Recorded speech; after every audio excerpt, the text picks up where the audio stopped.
is a ton of good business advice out there that might be completely wrong for your business. And that's because the playbook for growth is more different than you might think from stage to stage. So let's take a second and look at those stages and then help you identify which stage your business is in. And at the end, have some special thoughts for founders looking to organize and scale an already launched venture, because that's my favorite.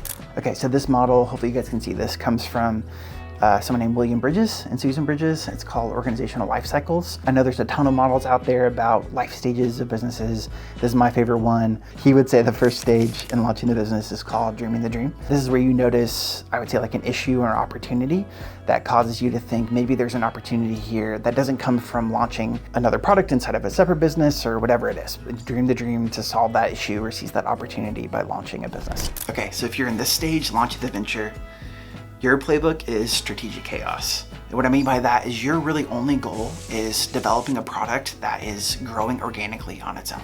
So if you build systems at all inside of this stage as a part of your playbook for growth, they should be duct tape systems that just help you see if you can get from A to B, not systems that are set in stone, because you're gonna end up inevitably taking a lot of those systems and pulling that duct tape off and rebuilding it once you really figure out what the heck the product is. Your only goal inside of this stage, your number one goal far and away, is building a product that grows on its own, that's helping the business be successful, not because of your systems, but just because the product is so good. Versus this stage, stage 3, called getting organized, your playbook for growth here is totally different from stage number 2. It's not throwing as much stuff against the wall to see what sticks as possible. It's systematizing what's already stuck. And your number one goal inside of this stage isn't product development anymore. It's actually organizing your business so that you can invite as much of the unique contribution of other people that aren't you, the founder, as possible. That's your number one goal inside of getting organized. Stage number 4, and the playbook for this is very different. Stage number 4 is what he would say is called making it. This is where you really organize this thing and scale it, and this is where you start to see really profitability and revenue come into play most of the time. Okay, let's skip a stage. Let's talk about stage number 5, becoming an institution. Your playbook for growth inside of stage number 5 is actually launching new ventures that have the capability of reshaping your company for decades moving forward. This is where you cut the red tape. This is where you pull budget away and time away from sacred cows. This is where you hire new inventors inside of the business, and you as the leader of this business have to decide, do you want this institution to die a slow death? Or do you want to risk the institution by launching new ventures that have the ability to reshape the company moving forward?